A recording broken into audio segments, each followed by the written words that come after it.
TN23 continúa en este inicio de semana muy importante para el país y para el caso denominado La Línea, para que el juez Miguel Ángel Gálvez siga conociendo la información que puedan brindar los implicados, las personas que han sido capturadas y posteriormente trasladadas a Torre de Tribunales para que presten su declaración. Este día se entregó a las autoridades Juan Carlos Monzón, quien estuvo 6 meses prófugo de la justicia. Él está también implicado en pertenecer a esta banda de defraudación aduanera denominada La Línea. A continuación seguimos brindándole a usted las imágenes en directo y la información de lo que acontece en esta que es la primera audiencia de declaración. Pero por lo de inicio y la solicitud a petición al señor juez de un inicio de mi declaración, señor juez, me voy a abstener de contestar las preguntas. Sírvanse considerar de que es mi derecho y que me siento comprometido. Prefiero no hacerlo y es la recomendación también de mis distinguidos abogados. Solo para que me quede claro, ni esta ni ninguna otra pregunta. Así es, esa fue la recomendación, ni esta ni ninguna otra, prefiero no hacerlo. Gracias. En ese sentido, señoría, entonces la Fiscalía no tendría ningún interrogatorio a partir de esa postura del señor sindicado. Claro, entonces se le da intervención al abogado Luis Fernando Orozco. No sé si también con relación a él que lo manifieste para que quede consignado. Sí, su señoría, la decisión de mi patrocinado, de nuestro patrocinado, es efectivamente abstenerse de contestar preguntas a todos los sujetos procesales, incluyendo nosotros, la defensa. Muy bien, entonces en ese sentido pues se deja constancia. Esto es un derecho que le asiste a los sujetos procesales, especialmente al sindicado, que si él quiere permanecer en silencio no se le puede obligar a que diga algo que él no quiere, es parte del ejercicio del derecho que le asiste a dicha persona. Entonces en ese sentido pues se deja constancia que por manifestación expresa tanto del señor Monzón Rojas como del abogado García Gudel, en el sentido que su patrocinado no va a contestar ninguna pregunta, pues ya no se le va a dar intervención a ninguno de los sujetos procesales. Y en ese sentido, ya para cumplir siempre lo regulado en el artículo 82 del Código Procesal Penal, se le da intervención al representante del Ministerio Público para que se pronuncie, o sea, haga un razonamiento con relación a la posibilidad de ligarlo a proceso. Se le da intervención. Muchas gracias, su señoría. Pues efectivamente la Fiscalía, cuando hizo su imputación, encuadró esta en 3 tipos penales. Es menester desglosar uno por uno, pues para que pueda existir el conocimiento de su señoría en base a qué es que se pide que se ligue a proceso por eso. En primera instancia, quisiera partir del primero de los tipos penales indilgados, que es el delito de asociación ilícita, para establecer el delito de asociación ilícita, el cual está regulado en la Ley contra la Delincuencia Organizada, que es el decreto número 21-2006. Es menester indicar que el delito de asociación ilícita está regulado en el artículo 4 de la Ley contra la Delincuencia Organizada, pero para interpretarlo es necesario referirse a lo que regula esta misma norma en el artículo 2, el cual hace referencia de los grupos delictivos organizados o organizaciones criminales, e indica que para efectos de la presente ley se considera grupo delictivo organizado o organización criminal a cualquier grupo estructurado de 3 o más personas que exista durante cierto tiempo y que actúe concertadamente con el propósito de cometer uno o más de los delitos siguientes, y luego enumera y hace referencia a los delitos de esta ley. Hago mención porque para considerar el delito de asociación ilícita deben darse los requisitos establecidos en el artículo 2, es decir, que existan un grupo estructurado por más de 3 personas, es decir, esa sería la cantidad de personas que debieran integrar para que se dé tal ilícito penal, que exista durante cierto tiempo, es decir, una vigencia en el tiempo, no puede ser casualista, y en tercer aspecto es que actúen concertadamente para cometer uno o más de los delitos que están en esta ley. En ese orden de ideas habría que establecer si esos elementos están incluidos en la imputación que realizó la Fiscalía al señor Juan Carlos Monzón Rojas, y efectivamente al hacer un análisis de la plataforma fáctica contenida en la misma se le ha indilgado de pertenecer a una organización criminal integrada por más de 3 personas. A lo largo de las sesiones telefónicas que se plantearon se escuchó la participación de muchas más personas, solo por mencionar al señor Julio Aldana, que era el encargado externo de Puerto Quetzal. Se mencionó al señor Byron Izquierdo, que era el encargado de la aduana central externamente. Se mencionó al señor Jorge Guillén, indicado que era el encargado de Santo Tomás, es decir, ese requisito que establece la ley para la existencia de la organización criminal, en el presente caso se da. La estructura criminal investigada, de la cual se ha indicado la pertenencia del señor Juan Carlos Monzón, estaba integrada por lo menos por 50 personas. Se da ese requisito.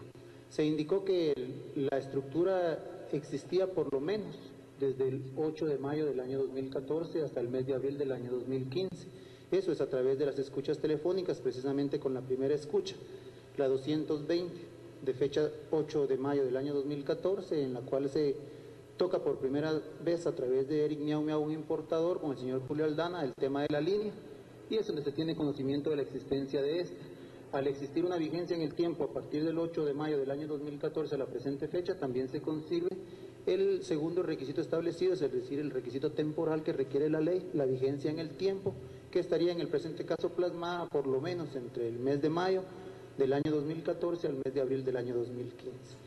Y el tercero, que es el importante, actuar concertadamente para cometer algunos de estos delitos, es menester indicar que como está regulada la norma, la ley contra la delincuencia organizada en Guatemala, el delito de asociación ilícita lo establece como un delito autónomo. Realmente no existe la necesidad de que se cometa algún delito por parte de la organización para la existencia o la tipicidad de este delito, pero sí la existencia de la organización per se. A partir de eso, de existir el delito de asociación ilícita como delito individual y autónomo, podría existir la comisión de otro hecho delictivo para el cual se hubiese organizado esta estructura criminal. En ese orden de ideas, lo primero que había que establecerse, tal como lo regula la ley, me referiré para el delito, para precisamente solicitar el ligar a proceso penal a una persona que en nuestro caso, es decir, en las leyes guatemaltecas, nosotros debiésemos de partir de lo regulado en el artículo 13 constitucional. El artículo 13 constitucional, su señoría, y demás sujetos procesales, hace referencia a los motivos para el auto de prisión e indica que no podrá dictarse un auto de prisión sin que proceda información de haberse cometido un delito y si concurran los motivos racionales suficientes para creer que la persona detenida lo ha cometido o participado en él. Aunque la norma regula los motivos para auto de prisión, hay que entender que nuestra constitución política es anterior al Código Procesal Penal y de esa manera lo regula por esta cuenta. Pero sí nos manifiesta lo que necesitamos entender para poder ligar a proceso penal a una persona, que es el conocimiento de haberse cometido un delito y los motivos racionales suficientes para considerar que la persona a la que se le está indicando lo pudo haber cometido. Además, quisiera, antes de solicitar o indicar los motivos por los cuales considero que debe ser ligado a proceso, indicar precisamente que en esta primera etapa del proceso lo que se necesita es solamente eso. Realmente no necesitamos medios de investigación que nos hagan decir el día de hoy que el señor sindicado, en el presente caso Juan Carlos Monzón Rojas, debe ser sentenciado a una pena X porque es culpable de tal delito. No es así. Es una etapa primaria que con los indicios que cuenta la Fiscalía lo que existe es la necesidad precisamente de que se permita a través de un auto de procesamiento de poder continuar una investigación y nos permita confirmar la hipótesis que se está planteando en este momento. Entonces, partiendo de las dos premisas que requiere la ley, por un lado el conocimiento de haberse cometido un hecho delictivo, con los medios de investigación que se indicaron el día de hoy especialmente, sin que por eso obviamente no se tomen en cuenta los demás, se escucharon una serie de sesiones telefónicas. Estas se trataron de establecer en una forma cronológica que nos permitieran entender la existencia o no de una organización criminal. Para ese orden de ideas se inició precisamente con esta sesión, la 220, en la cual se tiene conocimiento de aspectos de importancia a través de este importador, Eric Miau Miau, y el señor Julio Aldana, en el cual hablan de la existencia de una cosa que se llama la línea, que es cuando alguien tiene el control de todo. Hablan de que tienen una tabla de precios, que pueden cambiar los precios de las pólizas y que hay un cobro al que le denominan la cola y que es el que se reparten entre las personas. Esto sí ya desde el principio de esta escucha nos hace pensar en la posible existencia de un hecho delictivo. ¿Y por qué nos hace pensar en la posible existencia de un hecho delictivo? Porque ¿cómo es posible que una persona externa esté dando ese tipo de confirmaciones de que hay personas que hacen un cobro para realizar una actividad que es una actividad propia de la administración tributaria y que consiste en el cobro de los impuestos, en este caso particular aduaneros? Se partió de esa primera escucha, la 220, pero hubo una secuencia de sesiones posteriores, por ejemplo la 2293 de fecha 11 de julio, en esta específicamente ya se habla de listados de precios tal como se hablaba en la 220, y en esta pregunta César Rodríguez, que es la persona que contestaba la línea, que la losa cómo está, y le indica que 40-15, es decir, lo que se indicaba en la 220 de la existencia de un listado de precios que estaba a cargo de personas externas a la administración tributaria, efectivamente existía. Dentro de las diapositivas que se presentaron en esta audiencia se presentaron algunas que efectivamente fueron encontradas en diligencias de allanamiento, específicamente en Boutique Emilio, que se indicó que era el centro de operaciones de la organización a partir de la presencia de Javier Ortiz. Se indicaron un listado de precios que fueron encontrados en la casa del señor Julio Aldana, que era el externo encargado de la organización criminal, y también en la casa del señor Osama Azizaranqui.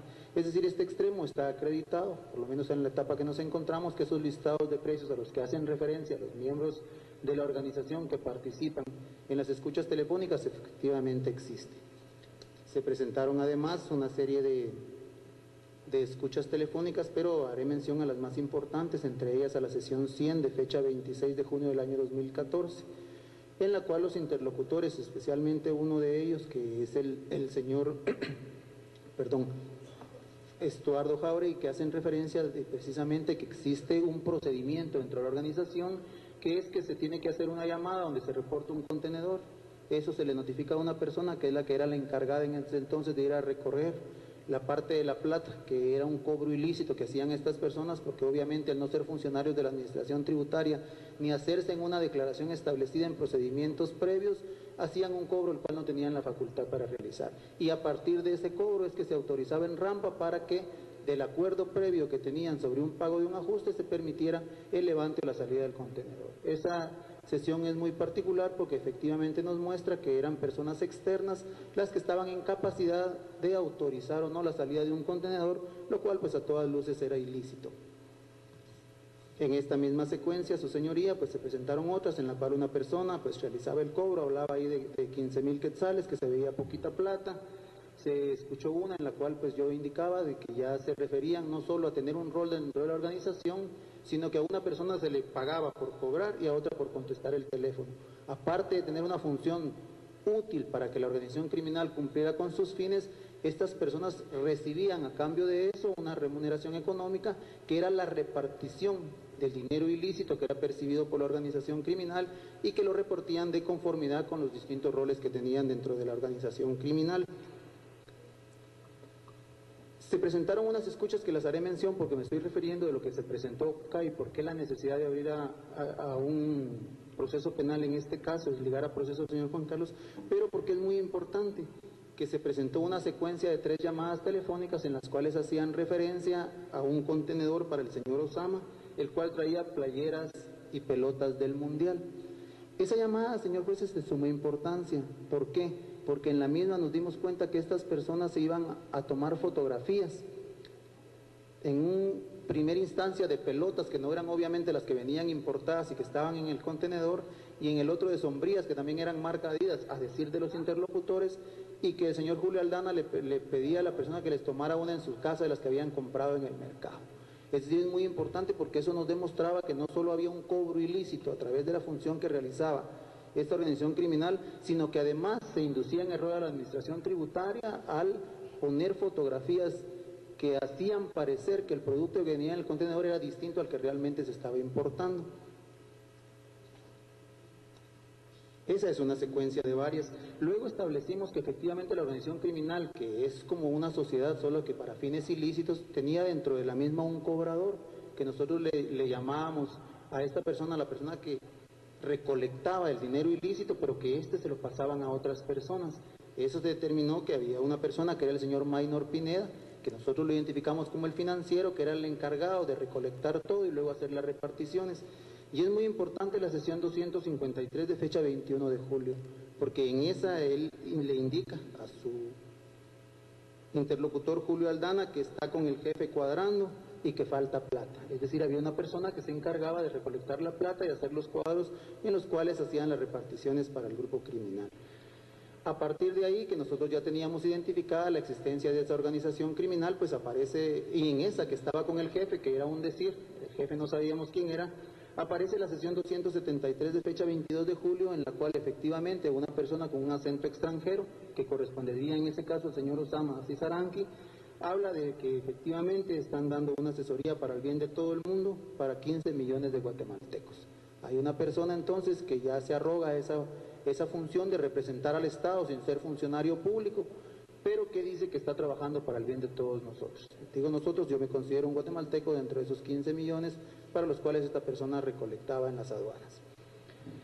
Esta nos llevó a considerar que efectivamente entre la persona que lideraba operativamente, en este caso, el señor Osama Cizaranqui, habían personas muy por arriba de él. La sesión siguiente, que era la 9 de fecha 24 de julio, cuando esta persona requiere que le envíen, ¿sí?, los cuadres que tienen de la recaudación, porque el hombre, refiriéndose a una persona intermedia, tenía que presentarle al uno y los dos. Es decir, la organización criminal que nosotros teníamos identificada, que hacía un cobro ilícito por autorizar la salida de contenedores sin ser funcionarios, le entregaban cuentas al uno y el dos. Es decir, había una persona hasta arriba en el orden jerárquico de la organización criminal, que era la que realmente se le entregaban cuentas de lo que la organización criminal realizaba. Esa persona yo indiqué que fue identificada como Osama Esata Cizaranqui, que se encontró el periodo de vigencia que esta persona participó en la organización criminal. Es a partir de ahí que se indica en la sesión 48, fecha 23 de agosto del año 2014, que se menciona por primera vez que las personas que le dieron vuelta, que es un término coloquial utilizado en Guatemala, darle vuelta para sacar a alguien, fueron JC y ECO. A estas alturas, entonces, nosotros empezamos a ver el posible rol o posible participación del señor sindicado dentro de esta organización criminal. Obviamente él, pues en su argumentación indicó que J podría ser cualquier persona, pero nosotros habíamos identificado una fotografía en un hotel capitalino en el cual el señor Salvador Estuardo González Álvarez, el día que según la investigación, que aquí lo que arroja es una investigación resultados, se había reunido este señor Salvador Estuardo con el señor Juan Carlos Monzón Rojas, una fotografía que fue exhibida a la diapositiva en esta sala de audiencias. A partir de ahí nosotros ya teníamos la posibilidad de considerar que JC era una referencia que hacían a Juan Carlos Monzón Rojas.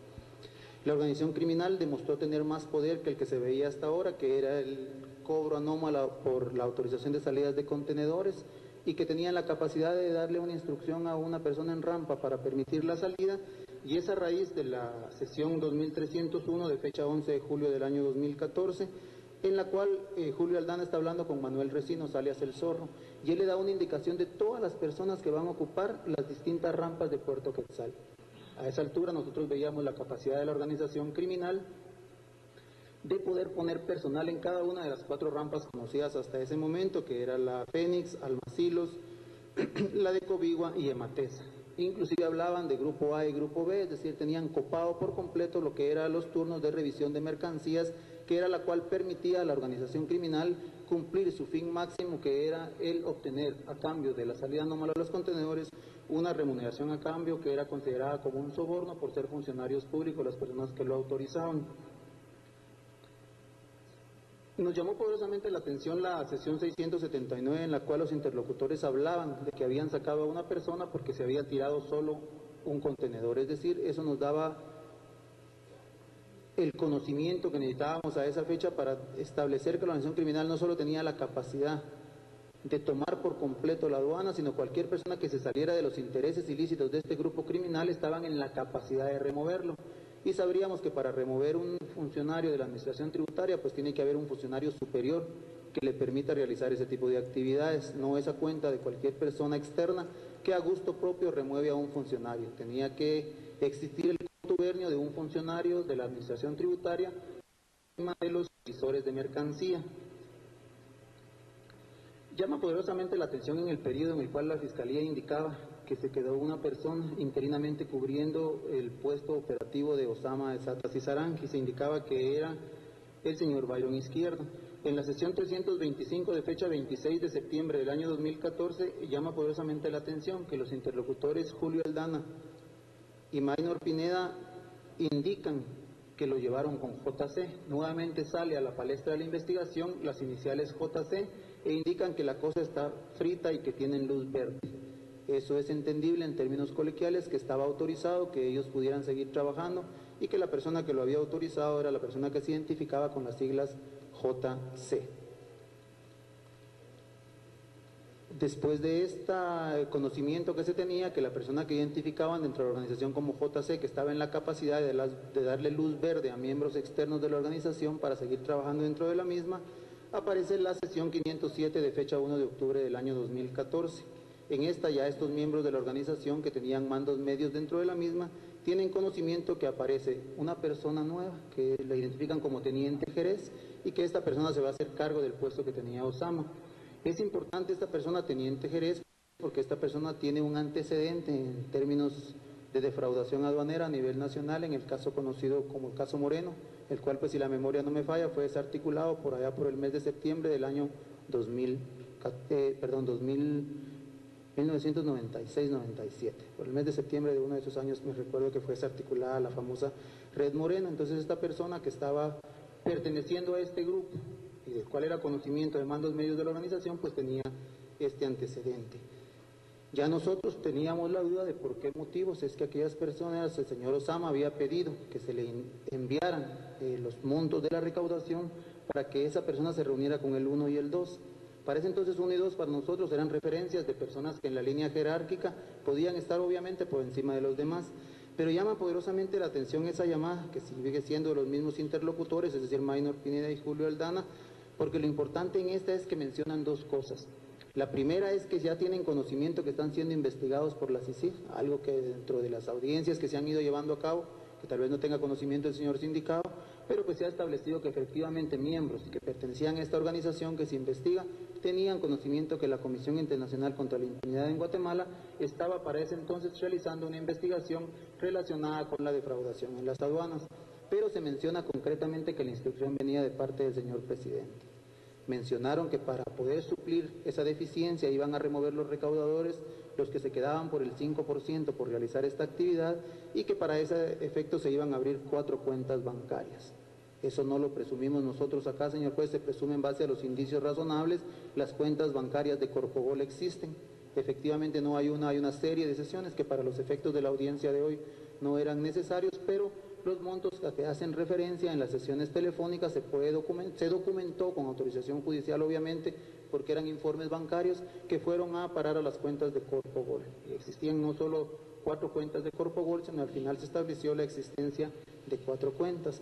Pero no solo se estableció eso, se estableció que cuando se le informaba a las personas del trámite cuando llamaban al famoso Ricky para informarle que había un contenedor del cual tenían intención de sacarlo a través del producto, el servicio que les prestaba la organización criminal, se estableció que esta persona inclusive da los números de cuenta, los repite para que se nos quedaran bien e indica de qué bancos son. O sea, no había mucho problema en cuanto a eso, es decir, lo único que hay es una mutación en cuanto a la modalidad de la forma en que la organización criminal percibía esa particular cobro que hacían, pues que nosotros no es que lo hayamos definido cola, sino que dentro del argot que utilizaban los miembros de la organización le daban este tipo de denominación. Yo lo indicaba que hay una sesión, la 779, de fecha 22 de octubre del año 2014, en la cual siempre estas personas están indicando, pues, palabras de ellos que se les dio en toda la nuca porque de 2 semanas dieron 2.3. Efectivamente, acá no hablan que sean 2.3 millones, se hace relación por el monto que ellos llaman exagerado. Cuando ellos hablaban de 400,000 en una semana, pues presumir que si dicen que es un gran monto, pero es de 2 semanas, hacían referencia a 2.3 millones. Pero lo más importante es que indican que esa cantidad se entregó arriba a JC. Nuevamente la persona que los miembros de la organización identifican con las iniciales JC hacen referencia a una cantidad de dinero. Después indicamos que esta organización criminal no solo tenía la capacidad, obviamente, de poner personas afines a la misma para obtener sus resultados para los cuales estaban organizados, que tienen que ser fines ilícitos, y nosotros logramos identificar de que esta organización, a partir de la presencia del señor Javier Ortiz y los colaboradores de él, tenían la capacidad inclusive de dar instrucciones al gerente de recursos humanos, inclusive solicitándole que le diera una instrucción porque estaban haciendo, dobleteando puestos, fue la terminología que aparece en la sinopsis de esta escucha, y que se le diga eso a la intendente. Para eso nosotros advertíamos que esta organización criminal era tan fuerte que tenía la posibilidad inclusive de darle instrucciones a personales medios para arriba, es decir, un gerente de recursos humanos y una intendencia, en este caso la intendencia de aduanas.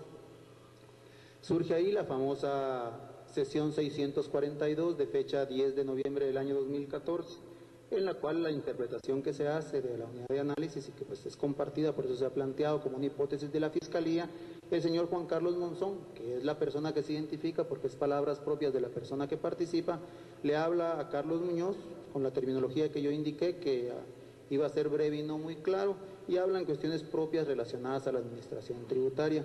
Indistintamente de la interpretación que se pueda dar, en este caso la Fiscalía, que es la que imputa, maneja una hipótesis y ha dejado bien claro en todas sus audiencias que la Ley Orgánica de la Administración Tributaria la regula como una institución autónoma, es decir, no habría que tener injerencia de ninguno más, en este caso con mucho respeto lo menciono, del entonces señor secretario privado de la vicepresidencia, que es la persona sindicada y que estoy argumentando en contra de él, de que le diera una instrucción directa al superintendente de Administración Tributaria. Hasta ahí nosotros entendíamos, bajo la premisa de la investigación que se llevaba, que esta organización sí estaba en la capacidad de darle instrucciones inclusive al superintendente de Administración Tributaria. Surge ahí la sesión 1406 de fecha 23 de diciembre del año 2014, en la cual los interlocutores Giovanni Marroquín, una persona que se logró identificar que era un enlace entre organización externa e interna, pero perteneciente a la organización criminal que se investiga, dialogaba con Javier Ortiz sobre el conocimiento que tenía la organización de que Carlos Muñoz ya no iba a ser más el superintendente y que el elegido era el señor de Anteojitos. Yo cada vez que he tenido la oportunidad he explicado que según la ley orgánica, la persona que designa al superintendente es el presidente de la República. No hay mecanismo alguno para que otra persona, salvo que esta persona que es la que tiene en sus manos el designarlo, se lo comentara. Y aquí lo importante es que la organización criminal tenía conocimiento de quién iba a ser. Eso fue 23 de diciembre del año 2014, cuando Carlos Muñoz aún era superintendente.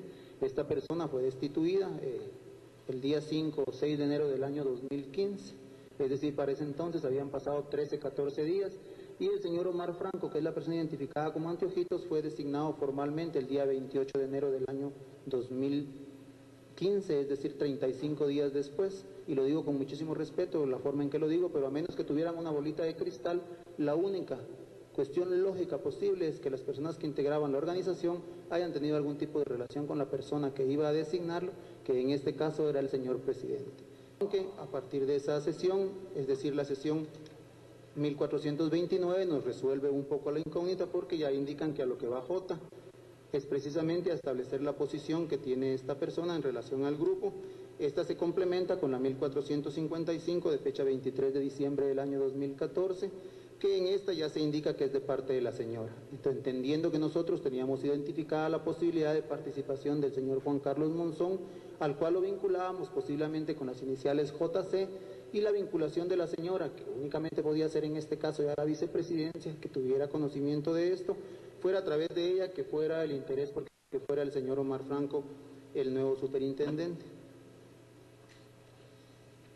La sesión 1459, siempre de fecha 23 de diciembre, que es la llamada que yo hacía referencia, en la cual solo se activa la bocina del teléfono porque no hay respuesta de la llamada, en esa se indica que la persona que tiene el uso de la palabra es Giovanni Marroquín, está indicando que se le habló para que él coordinara la superintendencia de parte de la vicepresidencia. Es decir, en ese momento nosotros ya no estamos suponiendo, se indica con claridad que es de parte de la vicepresidencia y más claro aún, se indica que a través del secretario de esta. En este caso nosotros ya hacíamos una relación directa del señor Juan Carlos Monzón, para ese entonces área privado de la vicepresidencia de la República.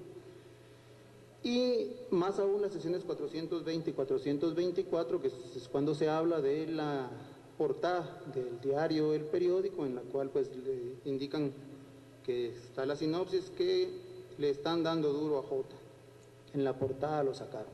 Si nosotros teníamos alguna duda a quién hacían referencia a J, al Moreno, y que se vinculaba también con la terminología JC a la persona que se le habían dado los 2.3 millones, esta diapositiva que fue presentada acá nos dejó la claridad, su señoría, de que efectivamente hablaban de una casa a la altura de Juan Carlos Monzón. Entonces no había duda que la referencia al Moreno, la referencia a J, hacían referencia al señor Juan Carlos Monzón. Eso por un lado en cuanto a las sesiones telefónicas que fueron escuchadas acá. Además, su señoría, se presentó la diapositiva, pero se le adjuntó, se le acompañó a usted este documento, que es el de 19 de agosto del año 2014, y en este, como nosotros indicábamos, acá es un informe el cual contiene extracción forense, específicamente del computador del señor Salvador Estuardo González Álvarez, y se presentó la diapositiva en la cual había una repartición de porcentajes, y se indicó con claridad que al lado izquierdo de la misma, con las iniciales JC, había una cantidad de un 7.5%, y que con las iniciales EG había una cantidad de 6.5%, se indicaron los valores que correspondían a 310.828.13 para la primera persona y de 290.106.25 para la segunda. Si teníamos alguna duda en ese momento que JC fueran iniciales de Juan Carlos, en la columna del lado derecho, el lado derecho inferior, tiene los mismos porcentajes, solo que agrega para la parte del 50%, ya él lo aclara que es para el 1 y el 2, y luego ya no solo son las iniciales JC, sino hablamos de unas iniciales invertidas, que era MCJ, que correspondían a Monzón, a Juan Carlos Monzón, sería para darle un sentido, si no nos entendería si empezamos de atrás hacia adelante. Y lo de AGE, que sería invertido, Estuardo González Álvarez, también un porcentaje. Esto es una conclusión que se arriba en base a documentación que se tiene a la vista, que se ha presentado en esta audiencia, señor juez, y que para la etapa en que nos encontramos, como yo lo indico, no es que nosotros estemos afirmando que el señor Juan Carlos Monzón es responsable de los tipos penales que se han indicado, pero sí consideramos que para la etapa en que nos encontramos hay indicios razonables suficientes para considerar, por un lado, que existía la organización criminal que tenía todos los elementos de la plataforma fáctica que le fueron imputados al señor Juan Carlos Monzón, y que existe la posibilidad alta a través de indicios razonables suficientes que la persona que hacen referencia como JC corresponda al señor Juan Carlos Monzón Rojas. En ese orden de ideas, los fines del proceso son precisamente eso: permitir que una persona sea sujetada a proceso y que a partir de ahí se le concedan todos los derechos que permite la ley, pues en este caso sería para ejercitar una defensa en contra de los hechos imputados, por lo que la Fiscalía considera que los indicios razonables son suficientes. Le solicita al señor juez que, en base a lo que establece el artículo 320 del Código Procesal Penal, por considerar que se dan esos requisitos que establece el artículo 13 de la Constitución Política de la República, la existencia, el conocimiento por un lado de la comisión de un delito y por otro los indicios razonables de la participación del señor Juan Carlos, se dicte el auto de procesamiento correspondiente en contra del señor Juan Carlos Monzón Rojas por el delito de asociación ilícita, aclarando que, de conformidad como está regulada la norma en Guatemala, es decir, el decreto 21/2006, debemos de entender con claridad que hacemos referencia a un delito autónomo y que obviamente, al haberle sido encuadrado su accionar en otros dos tipos penales, me referiré a cada uno de ellos para solicitarle de igual manera al señor juez que sea ligado a proceso por los otros tipos penales. En ese orden de ideas, consideraría la Fiscalía en primera instancia que se dan los elementos para requerir que sea ligado a proceso por el delito de asociación ilícita, de conformidad con los artículos 2 y artículo 4 de la Ley contra la Delincuencia Organizada. El segundo de los tipos penales en los que la Fiscalía ha encuadrado el accionar que se le ha imputado al señor Juan Carlos Monzón Rojas está regulado en la Ley contra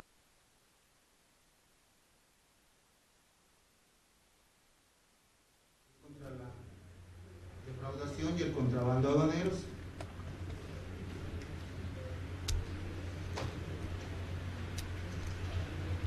La Fiscalía lo encuadró en el artículo 2, literal N, aclarando que esta es una calificación jurídica provisional que está establecida efectivamente en el artículo 82, numeral 1 del Código Procesal Penal. La misma puede ser modificada en la etapa intermedia de conformidad con el artículo 340, numeral 4, y aún el artículo 388 permitiría una calificación distinta a la que Fiscalía pudiera hacer provisionalmente en este momento. Pero queremos indicar que se ha solicitado que la defraudación y el contrabando aduaneros hace referencia en primer lugar a los casos especiales de defraudación aduanera. Este es uno de esos casos que establece la ley, que está adicionado por el artículo 9 del decreto 30/2001, y es la omisión de declarar o la declaración inexacta de las mercaderías o de los datos y requisitos necesarios para la correcta determinación de los tributos de importación en pólizas de importación, formularios aduaneros u otras declaraciones exigidas por la autoridad aduanera para este efecto. ¿Por qué la Fiscalía encuadra el accionar del señor Juan Carlos Monzón en este tipo penal? En el ejemplo que pusimos, que hay muchos, su señoría, pero que en este caso se utilizó uno como ejemplo, se ponía el ejemplo de las pelotas, las camisas y las sombrillas de marca, inclusive hablaban que era Adidas, y pudimos escuchar todos que en las sesiones se indicaba que le iban a tomar fotografías de unas sombrillas y unas pelotas del mercado para enviarlas, y que fueron las que se utilizaran para la determinación de los tributos que se pagarían a partir de la importación de este producto. Consideramos que eso es inducir en error a la administración tributaria, porque no se le está poniendo el producto que verdaderamente se está importando. al no obtener el producto verdadero, sino hacer unas fotografías que corresponden al producto que no es el que se trae, se induce en error y se encuadra el accionar de esta persona en este tipo penal. En este caso en particular, podríamos decir, porque lo han dicho algunos abogados y lo han dicho otras personas en sus comentarios, que pues el señor Juan Carlos no realizó esta actividad, pues no fue la persona que lo llenó. Tenemos que entender, su señoría, que en el presente caso estamos hablando de organizaciones criminales, se está imputando el delito de asociación ilícita y entonces tendríamos que acercarnos a lo que la doctrina ha conocido como la coautoría por cadena de mando. En la coautoría por cadena de mando entenderíamos que lo que realiza la organización cuando hace actividades propias de los delitos se le imputarían a la cadena de mando siempre y cuando vengan en la línea de la instrucción que se haga. En este caso entendemos que se permitió a este grupo el tomar el control de las aduanas, se les dio libertad completa a cambio de que se hicieran los cobros establecidos en los listados que tenían para el efecto. Bajo esa premisa, la Fiscalía considera que también encuadra el accionar del señor Juan Carlos Monzón en el tipo penal indicado, es decir, casos especiales de defraudación aduanera, a partir de la literal N que ha sido indicada por la Fiscalía, que está regulada en el artículo 2 de la Ley contra la Defraudación y el Contrabando Aduanero. Y el último tipo penal al que hizo referencia la Fiscalía, que podría encuadrar el accionar del señor Juan Carlos Monzón, que es el delito de cohecho pasivo.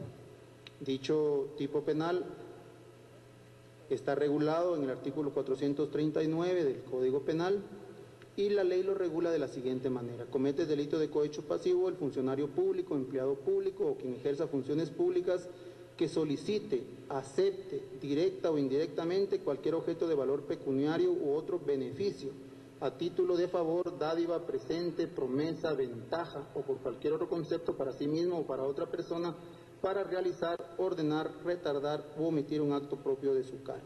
En ese sentido, también nosotros entendemos que la función de recaudar impuestos es una función propia de la administración tributaria. A cambio de esa función que ellos debiesen de ejercer por función propia, cobraban un porcentaje que estaba establecido en los listados, como lo escuchábamos, por ejemplo, 35-15, ese 15 correspondían a 15,000 quetzales, que nunca fueron a parar a las arcas del erario nacional, sino fueron a parar al bolsillo de los miembros de la organización. Ese era un soborno para permitir que esos contenedores pudieran salir de las aduanas. En este caso, lo indicaba otra persona, era para agilizarlo, indistintamente que fuera para agilizar, para permitir que saliera lo que saliera o lo que fuera. Era un producto que no se podía cobrar por este servicio que prestaban estas personas, que cabe aclarar que los externos de la organización, como lo dividió la Fiscalía en internos y externos, pues eran personas que no formaban parte de la Superintendencia de Administración Tributaria.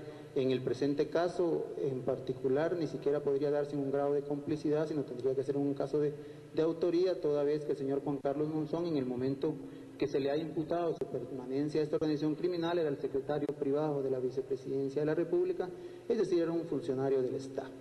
En ese orden de ideas, considera la Fiscalía que también se dan los elementos del delito de cohecho pasivo regulado en el artículo 439 del Código Penal y solicita que igualmente, como se solicitó con el delito de asociación ilícita y casos especiales de defraudación aduanera, también se dicte el auto de procesamiento correspondiente de conformidad con lo regulado en el artículo 320 del Código Procesal Penal, por considerar que se dan los elementos necesarios a la presente fecha, es decir, nos encontramos los indicios para considerar que se han dado estos tres tipos penales y precisamente para que la Fiscalía, pues a partir de este momento, pueda realizar la investigación correspondiente que nos permita en un momento dado plantear un acto conclusivo en el cual se determine si existe participación o no del señor Juan Carlos Monzón Rojas. Muchas gracias, su señoría. Muy bien. A continuación se le da intervención al abogado Orozco Álvarez. Gracias, señor juez. Gracias, señores abogados, señor Juan Carlos Monzón. La Constitución Política de la República de Guatemala, en su artículo 13, regula los parámetros dentro de los cuales se podrá dictar el auto de procesamiento, que es la facultad que tiene el órgano jurisdiccional luego de la imputación para ligar a una persona a uno o varios delitos y fijar plazos al Ministerio Público para que realice la investigación y practique los medios correspondientes. Estos requisitos son que proceda información de haberse cometido un delito y que concurran motivos racionales suficientes para creer fundadamente que la persona detenida cometió o participó en él. Esto con base en los medios de prueba. El Ministerio Público, en la imputación, señor juez, dio cumplimiento a lo reglado en el artículo 11 bis del Código Procesal Penal, y solicitó que se dictara el auto de procesamiento, petición que en este momento, señor juez, la Comisión Internacional contra la Impunidad en Guatemala solicita que le sea impuesta al señor Juan Carlos Monzón. Se expuso por parte del Ministerio Público de forma clara, precisa y concreta los medios de prueba que llevan a considerar al señor Juan Carlos Monzón Rojas, conocidos como alias J, El Moreno y JC, quien era el secretario privado de la Vicepresidencia de la República, de estar vinculado con la organización delictiva que se investiga denominada o autodenominada La Línea, y por la cual se encuentran a la fecha varias personas, varios de sus integrantes acusados y otros en detención preventiva por los delitos de asociación ilícita, caso especial de defraudación aduanera, cohecho activo y pasivo. Efectivamente, señor juez, la investigación permitió que con base en los análisis de las sesiones del método especial de interceptación telefónica, los correos electrónicos, las verificaciones policiales, las extracciones forenses, los informes y las documentaciones encontradas en los diferentes allanamientos, considerar que existen indicios racionales suficientes de la participación del señor Monzón Rojas en la estructura criminal denominada La Línea, quien se asoció ilícitamente con varias personas y permitió que la organización criminal colocara personas afines para su funcionamiento y se lucrara de las ganancias ilícitas producto de las colas o sobornos percibidos, aprovechando de su cargo como secretario privado y de su relación con las personas que se encontraban o integraban en la estructura criminal, llevando a cabo acciones como líder operativo, designando personas que integraban la organización y distribuyendo diferentes porcentajes de las ganancias ilícitas para ser repartidas entre todos los integrantes de la organización durante todo el tiempo que esta organización criminal estuvo operando.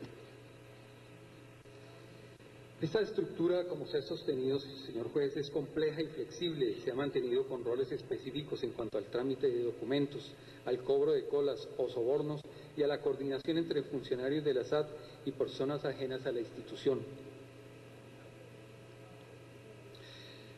que funcionó con características propias de la cadena de mando, que se verifica en aquellos casos donde intervienen varias personas en la comisión de delitos, que se articulan de manera jerárquica y subordinada a la organización criminal mediante división de tareas y en concurrencia de aportes disímiles, los cuales pueden consistir en órdenes en secuencia y descendentes, donde se constituye un todo entrelazado y los protagonistas que se transmiten el mando de principio a fin, que se relacionan de una manera como de los eslabones de una cadena, pudiendo de esa manera ocurrir que entre el dirigente máximo, quien dio la orden inicial, y quien finalmente la ejecuta, no se conozcan y que ni siquiera aparezcan mencionados en las escuchas, pero que realizan actos demostrativos de hacer parte de la organización criminal.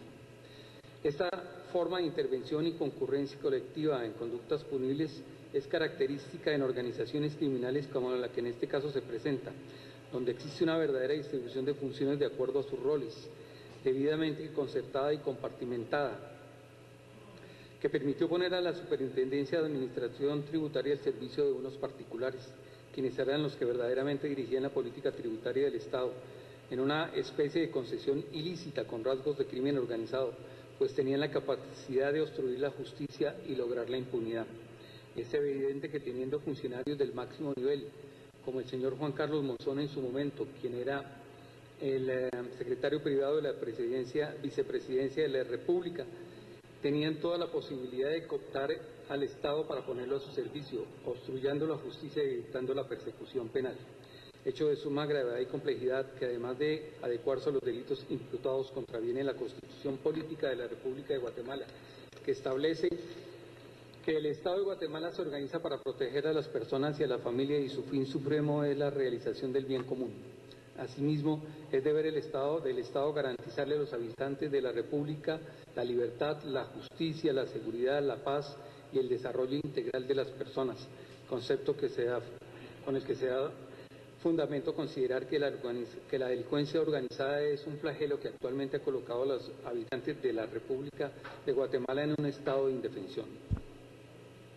Dentro de los diferentes allanamientos realizados, y especialmente los que se llevaron a cabo el 16 de abril del año en curso, se encontraron documentos que confirmaron la existencia de una relación entre el entonces secretario privado de la vicepresidencia y con miembros de la organización criminal denominada La Línea. Estos documentos ubicados principalmente en los allanamientos efectuados en la oficina del señor Estuardo González y en la misma oficina del sindicato, donde habían unas tablas de control de cobro. Lo que he observado en conjunto con las evidencias legalmente obtenidas ratifican que personas no vinculadas con la administración tributaria ubican personas en puestos claves al servicio de la organización. Todo esto bajo el conocimiento y la dirección del sindicato. Señor juez, los medios de convicción expuestos por el Ministerio Público son indicativos de que se han cometido los delitos imputados y que existen indicios racionales suficientes para considerar que el señor Juan Carlos Monzón participó en ellos. Estos medios ratifican que el señor sindicado, en el momento de ser secretario privado de la Vicepresidencia de la República, conocía las actividades ilícitas desarrolladas que aparecen en las escuchas y en las planillas de control de los sobornos como beneficiario de las ganancias ilícitas de la red criminal, que dio instrucciones de temas de interés de la organización y que nada tenían que ver con la alta o baja recaudación o con el funcionamiento de las aduanas. Es además evidente que ha presentado, con las pruebas que ha presentado el Ministerio Público, que dejan al descubierto las relaciones no institucionales que sostuvo el hoy sindicado. Y para la muestra está la sesión 642 del 10 de noviembre del 2014, donde el señor Juan Carlos Monzón se comunica con el señor Carlos Muñoz y le manifiesta que es el dueño absoluto de la tienda. En esta escucha, señor juez, como ha habido la oportunidad de mencionarlo, hacen una serie de afirmaciones donde se deja entrever que efectivamente el señor Carlos Muñoz no era quien dirigía la Superintendencia de Administración Tributaria, sino que eran otras personas que ya directamente por instrucciones del señor Juan Carlos Muñoz o por otras personas a través del señor Juan Carlos Muñoz, pues del señor Juan Carlos Monzón. Estos son actos inequívocos que conducen a considerar, señor juez, que el señor Juan Carlos Monzón efectivamente hacía parte de la red criminal y era uno de sus dirigentes, razón por la cual, haciendo eco a la solicitud del Ministerio Público, le solicito que ligue a proceso al señor Juan Carlos Monzón por los delitos imputados. Es todo, señor juez, muchas gracias. Muy bien. A continuación se le da intervención al abogado Manuel de Jesús Jordán o al abogado Celedón. Sí, se deja constancia que hay dos abogados, entonces se le da parte. Muchas gracias, honorable juzgador. Esta representación considera que hay indicios racionales suficientes que hacen pensar fundadamente en la participación del señor Juan Carlos Monzón Roja dentro de la estructura criminal denominada La Línea. La imputación que hiciera el Ministerio Público detalla circunstancias de tiempo, modo y lugar en que se cometieron las acciones y que encajan perfectamente o encuadran en los delitos de asociación ilícita, casos especiales de defraudación aduanera y cohecho pasivo. Esto de conformidad con lo que establece el artículo 4 del decreto 21-2006, Ley contra la Delincuencia Organizada. Artículo 2, literal N del decreto 5890, Ley contra la defraudación y el contrabando aduanero, y el artículo 439 del Código Penal. En el presente caso, señor juez, debe tomarse en cuenta todos los elementos de convicción existentes, tales como las interceptaciones telefónicas, las cuales deben ser analizadas de manera holística, así como la prueba documental descrita, elementos de convicción que a criterio de esta representación hacen pensar, como ya lo indiqué, fundadamente en la participación del hoy sindicado, por lo que se hace aconsejable, señor juez, que usted, tomando en consideración estos elementos de convicción, dicte el auto de procesamiento de conformidad con el artículo 320 del Código Procesal Penal, ligando a proceso al hoy sindicado señor Juan Carlos Monzón Rojas, en virtud de que se presume su participación en la estructura criminal que permitió el ingreso anómalo de mercancías a través de las diferentes aduanas del país, utilizando una tabla paralela de aranceles completamente ilegal, esto con el propósito de obtener beneficios económicos. Reitero, señor juez, existen indicios racionales suficientes y por tal razón esta representación respetuosamente le solicita se dicte el auto de procesamiento correspondiente. Fundo mi petición en los artículos citados y en el artículo 116 del Código Procesal Penal. Muy bien. A continuación, abogado Domingo López Francisco. Gracias, señor juez. De conformidad con el artículo 252 de la Constitución Política de la República de Guatemala, esta representación, ejerciendo la defensa del Estado de Guatemala y en virtud que el Ministerio Público, la Comisión Internacional contra la Impunidad en Guatemala, la Superintendencia de Administración Tributaria, con los medios de investigación de escuchas telefónicas y documentos con los cuales sindican al señor Juan Carlos Monzón Rojas de formar parte de la organización criminal que se denominó La Línea y de la comisión de los delitos de asociación ilícita establecida en el artículo 4 de la Ley contra la Delincuencia Organizada, cohecho pasivo establecido en el artículo 439 del Código Penal y caso especial de defraudación aduanera establecido en el artículo 2 de la Ley contra la defraudación y contrabando aduanero. Toda vez que el sindicado, en su calidad de secretario privado de la señora vicepresidenta de la República de Guatemala en ese entonces, posiblemente participó, concertó y permitió que miembros de esa organización criminal que se denominaron La Línea defraudaron al Estado de Guatemala a través de las distintas aduanas, Puerto Quetzal, Santo Tomás de Castilla y Aduana Central, facilitando el egreso de los territorios aduaneros de contenedores con mercaderías aforadas o liquidadas. Estas declaraciones, o sea, las famosas DUAs, en forma fraudulenta, toda vez que eran aceptadas para su aforo, conteniendo incisos arancelarios que no correspondían al tipo de mercadería que se había importado. También aceptaron que estas declaraciones aduaneras fuesen soportadas con documentos falsos. En las distintas escuchas se establecía de cómo los tramitadores, ellos mismos en sus respectivas oficinas, recibían órdenes o instrucciones para maquilar las distintas facturas con las cuales amparaban esas mercaderías.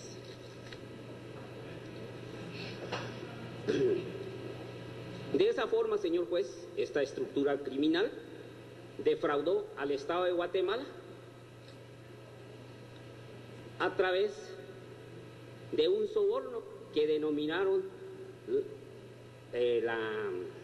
la cola, la cual se repartieron en porcentajes entre los miembros de esta organización criminal. Razón por la cual, señor juez, esta representación solicita respetuosamente que se ligue a proceso penal al sindicado, dictándose el auto de procesamiento que corresponda. Me fundo en los artículos 1, 2, 3, 2, 13 y 28 de la Constitución Política de la República de Guatemala y 1, 2, 3, 4, 5, 16, 20 y 320 del Código Procesal Penal. Únicamente, señor juez. Muy bien. Entonces, a continuación se le da intervención a uno de los abogados, al abogado Francisco García o al abogado César. Muchas gracias. Intervención a uno de los abogados, al abogado Francisco García o al abogado César. Muchas gracias, su señoría. Muy buenas tardes a todos. En nombre de la defensa técnica del hoy sindicado Juan Carlos Monzón Rojas. Agradezco a usted esta oportunidad, señoría, para poder hacer nuestro pronunciamiento con respecto a la necesidad de ligar o no a proceso a nuestro defendido.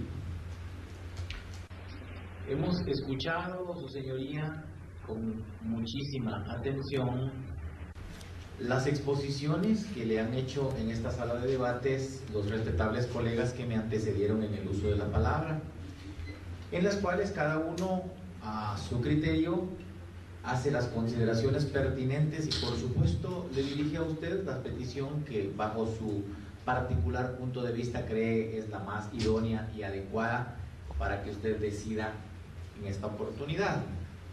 Sin embargo, debido a que el disenso está permitido y justamente tenemos esa facultad de disentir del criterio de los respetables colegas, le manifiesto a usted con el debido respeto, su señoría, pues que no compartimos la tesis sustentada por parte del distinguido representante del Ministerio Público, así como la parte querellante, entiéndase todas las entidades en ese rubro de querellantes.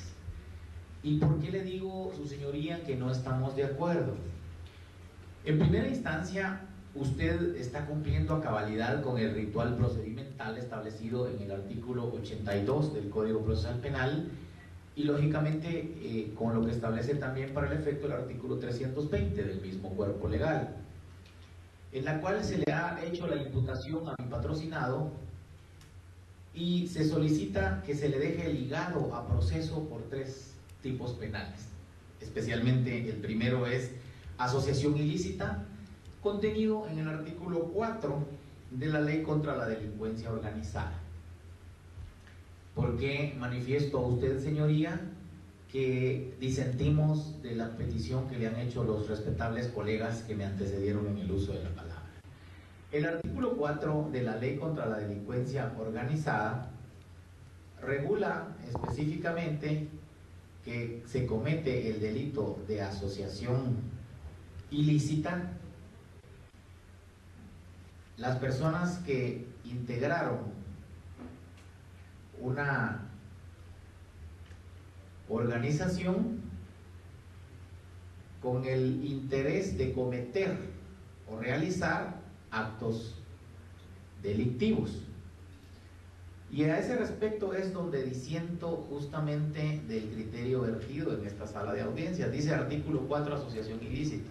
Comete el delito de asociación ilícita quien participe, el primer elemento, el primer verbo rector de acá, o integre, el segundo, asociaciones del siguiente tipo, entendiéndose su señoría que es requisito sine qua non participar o integrar una asociación del siguiente tipo: los que tengan por objeto cometer algún delito o después de constituidas promuevan su comisión. Acertadamente el distinguido colega del Ministerio Público pues manifiesta que las tendencias modernas establecen que este delito de asociación ilícita, de un tabú que existía anteriormente, creíamos todos que no era un delito autónomo, que no podía persistir si no se cometía otro tipo penal y que había que probar justamente la existencia de otro tipo penal para que este tipo penal existiera. Y ha dicho que, lógicamente, al ser autónomo, pues, si bien es cierto,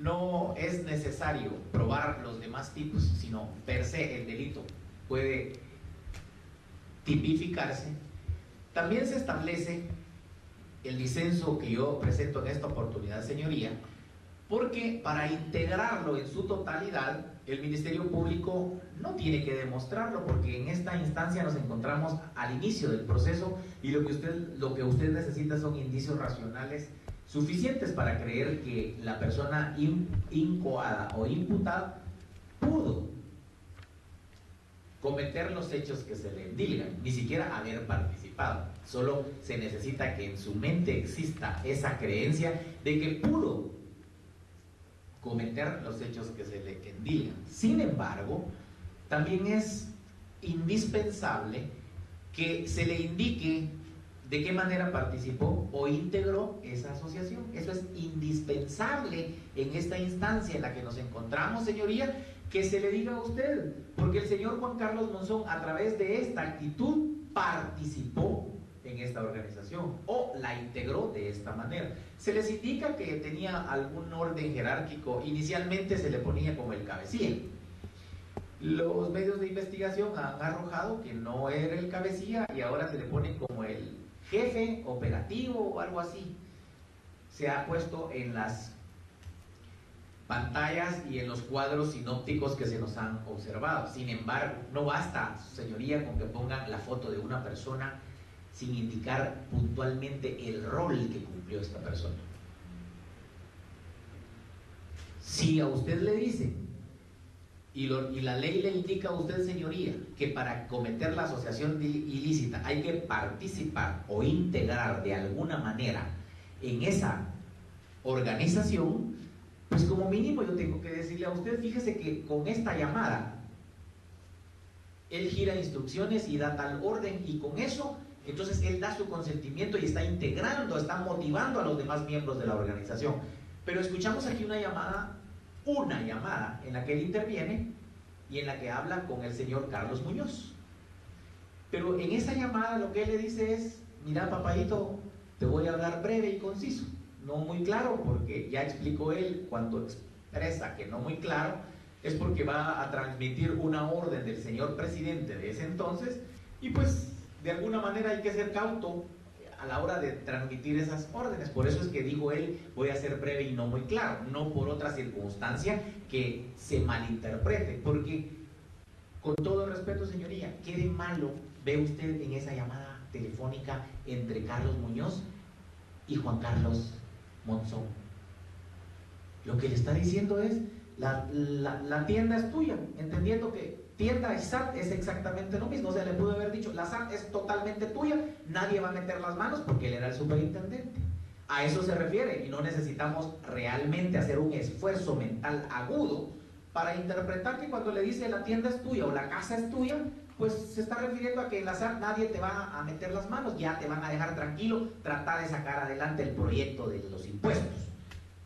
Eso infiero yo, sin ser un experto en llamadas ni nada por el estilo, señoría, porque a eso se refiere. Los cambios, él no es que el que le dice los cambios al tiempo, es un lenguaje en el ejército, quiere decir que se quedan sin ejecutar. El que dice out los cambios es Carlos Muñoz, y expresa un sentimiento de conformidad cuando dice: gracias a Dios, mano, hoy voy a dormir tranquilo, porque no quería hacer los cambios esta persona. Y cuando él le transfiere la orden que recibe de la señora vicepresidenta, quien a su vez la recibió del señor presidente, le dice: los cambios out, se quedan, nadie más, ni el de lentes, ni el fortachón, ni el delgado, ni nadie, todos out, se quedan fuera, la tienda es tuya. En pocas palabras y en un lenguaje coloquial está diciendo: nadie te va a fregar, mano, trabajás en tu institución. Pero, señor juez, con todo respeto, esa bendita llamada ha dado motivo a que se tergiversen las circunstancias, y no hay que poner cosas donde no están. ¿Qué de malo había o ve usted en esa llamada? ¿Qué de anómalo encuentran, señores del mundo que nos están viendo, cuando se le diga a alguien: mira, mano, ya no cambies a nadie? Se le están pidiendo externamente, agentes externos a la institución, le están pidiendo que haga cambios que él no quiere, y de repente le dicen: ya no hagas ningún cambio, los cambios, todo se queda así, seguí, y ya nadie te va a meter las manos. ¿Qué de malo vemos en esa circunstancia? ¿Dónde le ofrecen cientos de miles de quetzales a nadie? No hay nada de malo. Esa llamada no tiene más que una instrucción de parte del señor presidente hacia el superintendente de la SAT. Y se nota la conformidad del superintendente cuando dice: voy a dormir tranquilo. Es más, hasta fue expresivo: mano, te quiero mucho. Hasta mal se oía, porque hacían bromas los abogados, porque esa llamada la hemos escuchado N cantidad de veces, y usted lo sabe, su señoría. De memoria sabemos hasta las pausas que hacen en esa llamada. Pero esa bendita llamada no tiene nada de malo, Por Dios, señor juez, ¿de dónde podemos sacar que exista asociación ilícita en esa llamada? Si no se están poniendo de acuerdo para decirle, organizarle a los vistas y dar las órdenes que pasen los furgones, o como decía el señor fiscal con el debido respeto, las sombrillas. ¿Qué culpa tiene que un de abajo cambie sombrillas por cosas insignificantes, por sombrillas que tienen el palio? ¿Será culpa de él? ¿Escuchó usted alguna instrucción donde él da la orden y diga, mucha, de aquí en adelante la orden de acá que yo doy es, me pasan sombrillas por cualquier cosa, pues, de juguete, o chanclas, a los zapatos de lujo le ponen chanclas? ¿Dónde está esa información? ¿Dónde tiene usted, dónde le consta a usted, su señoría, esa información, esa instrucción para creer que él influía en los de abajo de la línea y que por las instrucciones que él dio se evadió al fisco? Con todo respeto. Y escuchamos aquí las llamadas. Una llamada de Juan Carlos Monzón le sacaron a usted, una donde está su voz, con Carlos Muñoz, y esa no tiene nada de malo, señorita. Hay otras llamadas, pero son especulativas. En lenguaje coloquial le podemos llamar chismes, así de sencillo. Que JC, mira vos, fíjate que parece que JC es el que... Eso es lo que dice la llamada, y las escuchamos. Fíjate vos que parece que ahí el que le hizo fue JC con eco, y esos son chismes. No hay nada concreto. Señor juez, con todo respeto, si la responsabilidad penal es personalísima, ¿qué culpa tiene él de lo que digan otros por teléfono sobre él? ¿O cree usted que si alguien habla de una persona y dicen parece que es homosexual, daremos por sentado que es homosexual? ¿O tendríamos que hacer realmente un examen de hombría a ese supuesto homosexual para ver si es homosexual? Porque eso es lo que estamos haciendo aquí. Parece que tildan a alguien de gay y ya lo creen gay porque alguien dijo que era gay. Pero no es gay, no ha dado muestras de que sea gay. Para mí es machito. Entonces eso es lo que estamos hablando. Imagínese, señor juez, que le están diciendo a usted, porque fíjese que el furgón claramente dice aquí de quién es. El dueño de ese furgón de sombrías es Osama. La persona que hace el cambio, que pide el favor que le tomen fotos a las sombrías, se llama Julio Aldana. Tiene un nombre y apellido. Señor juez, pero era el ejemplo mismo que le ponía anteriormente. ¿Será culpable el presidente por la corrupción de un juez de la corte? ¿Será culpable él? ¿Será culpable usted por la corrupción de un oficial de su juzgado? Si la responsabilidad penal es personalísima, el responsable es el oficial que se corrompe, no usted como juez. No el presidente del organismo judicial va a ser culpable por la corrupción del personal del organismo judicial. Eso se está pretendiendo en esta instancia y no es correcto, con el debido respeto. No se vale, no se puede, no es dable. Por eso es que le digo que disiento de esa supuesta asociación, porque aquí no se vino como un argumento serio a decirle a usted, señor juez, con todo respeto, mire, él participó en esta organización de esta manera, porque es requisito indispensable pertenecer a la organización o participar en la organización, según el artículo 4, integrarla, perdón, o participar. ¿De qué manera la integró y de qué manera participó? No se le dijo. No se le dijo, no se le dieron los elementos. Y con una llamada que hay con el superintendente, o con los chismes que dijo Julio Aldana, con Minor no sé quién, que parece vos que fíjate que JC... Señor juez, con el debido respeto. O porque Julio Aldana cambió las sombrías que tenía en su casa en el furgón de Osama, ¿por eso va a castigar usted a esta persona? ¿Por eso la va a ligar a proceso? ¿Será responsable él, señor juez? ¿Eso tiene coherencia con lo que establece la ley, que la responsabilidad penal es personalísima? ¿O por lo que dijo Juan, castigamos a Pedro?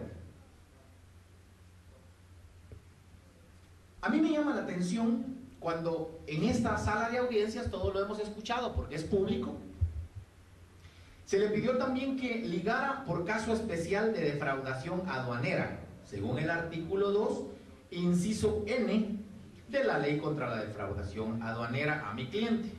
Y veamos lo que dice el inciso N. Es castigada como defraudación aduanera la omisión de declarar, escuche bien señoría, o la declaración inexacta de las mercancías. Esto, si usted lo interpreta en su real contexto, está dirigido hacia el importador. Si lo saca de contexto, usted se lo puede aplicar a quien quiera, pero estaría cometiendo un garrafal y gravísimo error. Porque lo que castiga aquí el legislador es quien importe y omita declarar, o la declaración que haga sea inexacta de sus mercancías, o los datos y requisitos necesarios para la correcta determinación de los tributos de importación en pólizas de importación. Mire qué delicado es esto. Por eso es que le digo que hay que ser muy puntual y cuidadoso, porque esto es en las pólizas de importación. ¿Quién comete este delito? El importador, o en su defecto, el pista de aduanas que tiene a su cargo imponer el gravamen por esa importación. Y formularios aduaneros u otras declaraciones exigidos por la autoridad aduanera para el efecto. Aquí le doy el ejemplo de por qué los viste. ¿Quién es la autoridad aduanera? No tenemos que hacer un esfuerzo mental, señor juez. Si usted viaja, se da cuenta que en el aeropuerto quien le revisa a usted la maleta es el vista. Ya solo falta que le volteen las bolsas a uno cuando entra al aeropuerto, pues porque no obstante que tenemos derecho a una exención de $500 según el CAUJA, pues ahí aparecemos nosotros, ahí vemos que hacen lo imposible por ver cómo nos ajustan, pero se llama vista de aduanas, es el vista. Ahí no interviene el superintendente, ahí no interviene el intendente de aduanas, ahí no interviene el secretario privado de la vicepresidencia, nada. Ahí el que tiene la decisión de imponerle a usted los impuestos y de cobrárselos, o bien de dejarlo ir o de aplicarle la exención, es el vista, señor, pues con todo respeto. A lo sumo le consultarán al administrador de la aduana que está ahí mismo, administrativamente. Pero ¿cuántas veces usted ha visto que llamen al superintendente, a la intendente o al secretario privado de la vicepresidencia para el cobro de unos tributos? En ningún momento. Entonces, el delito de caso especial de defraudación aduanera no está acorde a la conducta de mi cliente. Él, en su función de secretario general de la vicepresidencia, tenía como funciones, imagínense, llevar, como su puesto lo indica, asuntos privados de la vicepresidencia. Eso es lo primero que él tiene. Coordinar, revisar la agenda del despacho de la vicepresidencia. Luego, coordinar las actividades, las mesas, los gabinetes asignados a la vicepresidencia. Entiéndase el gabinete económico. La Constitución dice que el gabinete económico lo preside la vicepresidencia y que coordina el gabinete de ministros. Y por último, coordinar, dirigir y atender toda audiencia que el despacho superior le asigne a la secretaría privada. Esas son las grandes funciones de la secretaría privada de la vicepresidencia de la República. Ahora, ¿en qué momento podemos decir que él transgredió sus funciones?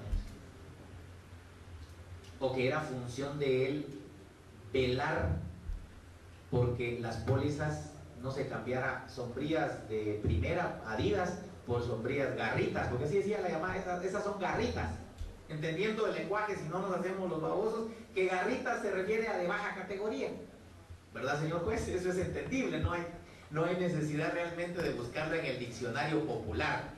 Aquí los chapines, cuando algo es malo o es feo, le decimos garra.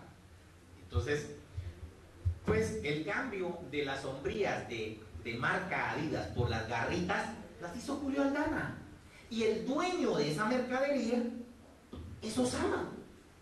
Ahí están las dos personas individualizadas perfectamente. ¿Qué culpa tiene él? ¿Qué culpa? Y eso me pregunto, ¿qué culpa tiene esta persona? Señor juez, ninguna. Pero absolutamente ninguna.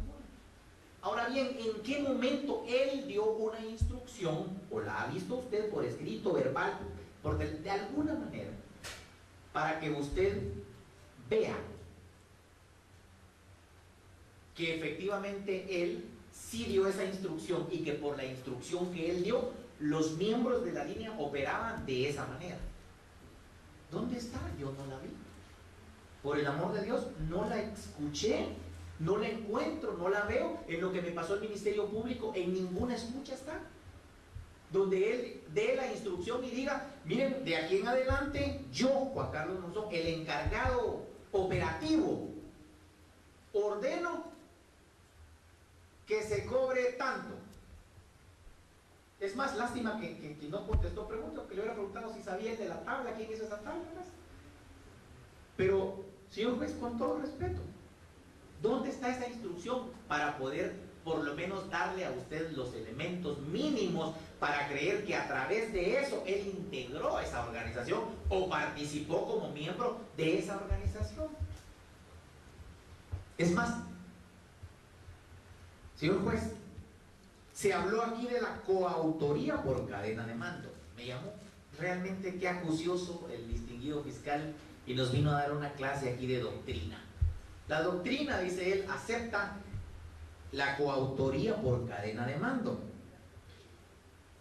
Y es donde yo justamente le pregunto, señor juez, con todo respeto, ¿dónde le delimitaron a usted el rol de Juan Carlos Monzón y qué mando tenía él en esa institución, en esa organización criminal? ¿Cuándo se lo delimitaron? Con el debido respeto nos quedaron debiendo. Señor juez, ¿dónde está esa orden? Para que se dé la coautoría por cadena de mando, porque para que se dé la coautoría por cadena de mando, yo, jefe, le ordeno al subalterno, mira vos, deja pasar furgones por lo que paguen 100 y 15, esa es mi instrucción. Y aquí está esta tabla, ¿dónde está? No la veo.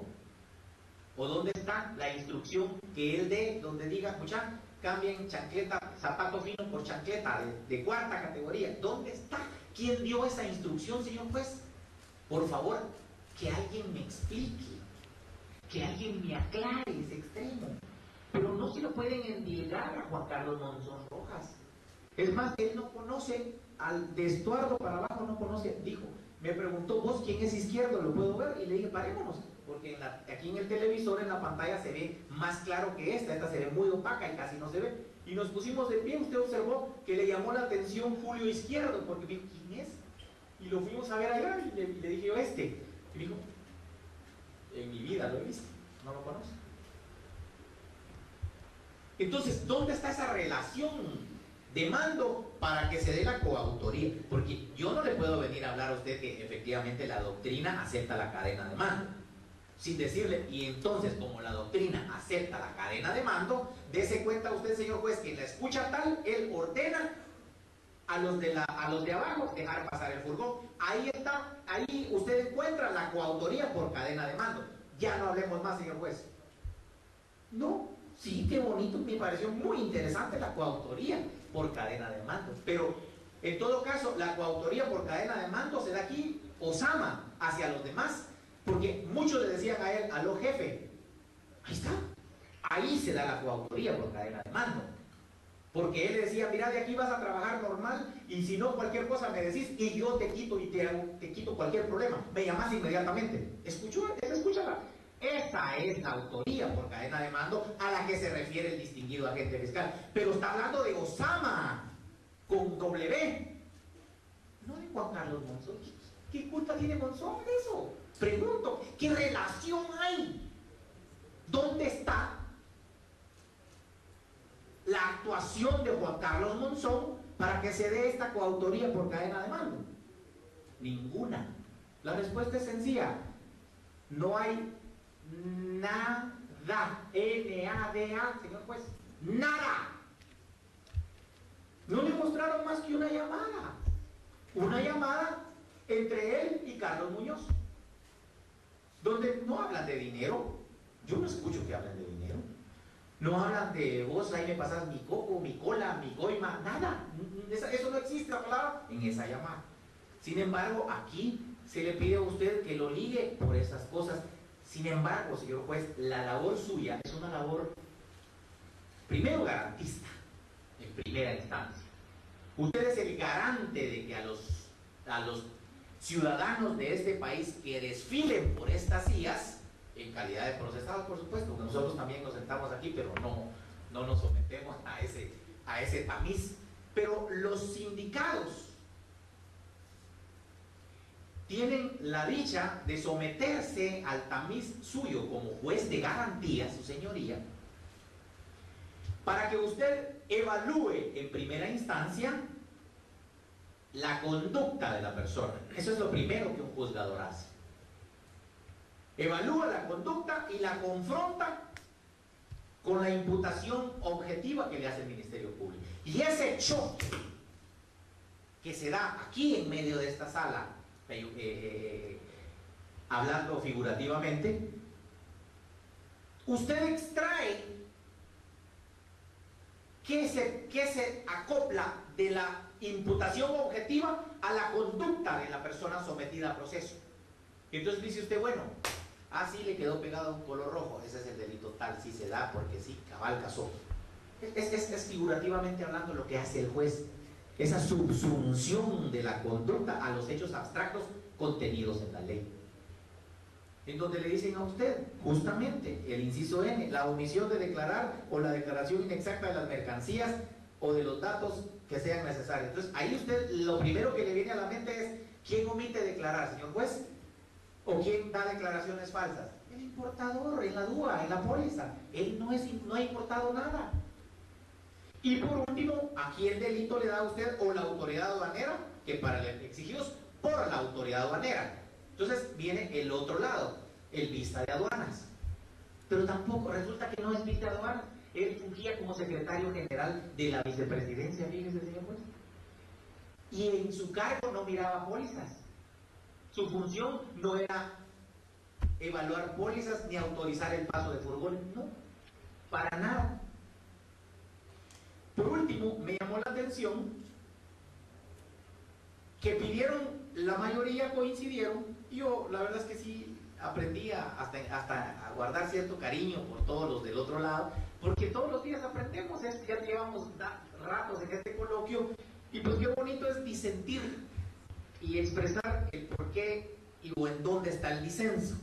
Y me llamó la atención que todos coincidieron en que el cohecho pasivo es. Había que también su conducta encuadrarla en lo que para el efecto establece el artículo 439 del Código Penal, que regula el delito de cohecho pasivo, que por cierto fue modificado por la ley anticorrupción. El artículo 8, si no estoy mal, de la LOC, 8 o 9, uno de los dos dice, su señoría, que las leyes se derogan unas por otras. Y resulta que tenemos un código penal que es del año 1973, usted lo sabe y lo ha aplicado durante el ejercicio de su carrera, su señoría, su brillante carrera. Y pues encontramos que si en el año 2012 los legisladores introducen nuevos tipos penales o reforman los tipos penales ya existentes, pues lógicamente lo nuevo hace que pase de moda lo viejo, así en pocas palabras.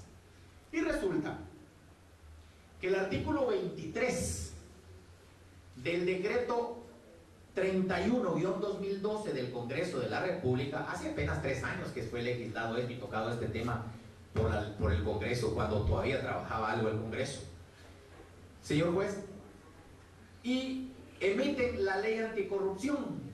Preocupado, imagínense el título de la ley, ley anticorrupción, es especial, aquí se da el principio de especialidad que la ley establece, y regulan en el artículo 23 una reforma al artículo 439 del Código Penal, y este nuevo artículo 22 del decreto 31-2012 dice que cohecho pasivo lo comete el delito de cohecho pasivo el funcionario público, empleado público o quien ejerza funciones públicas. O sea, aquí nos orienta a que solo lo pueden cometer los funcionarios o empleados públicos. Esa es la orientación que nos da.